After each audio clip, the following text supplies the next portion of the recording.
President Muhammadu Buhari has warned that anyone planning to snatch ballot boxes during the forthcoming elections will do so, quote, at the expense of his own life, end quote. He said this at an emergency meeting of leaders of the All Progressives Congress in Abuja on Monday.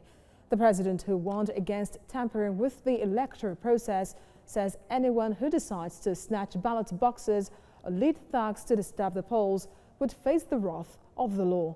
Correspondent Habidat Lawal reports.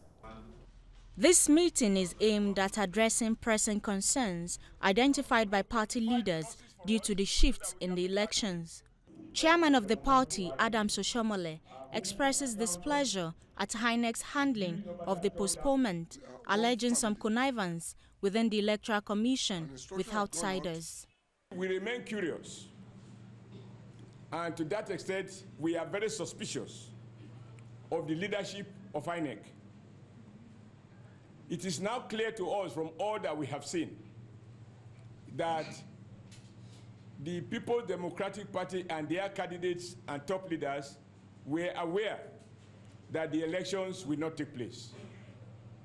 This we can easily confirm by some of the tweets, some of the conversations they've had, and some of the messages they have passed across within their party lines.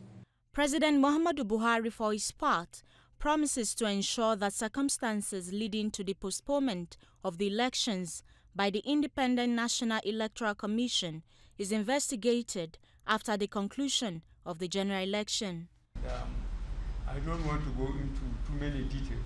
I told them that INEC had all the time and all the resources they had, they wanted. They didn't have to wait for only 6 hours to cast in the votes to tell us that it was impossible. Definitely, the reasons why such incompetence manifests itself has to be explained to the nation. After the election, we have to know exactly what happened.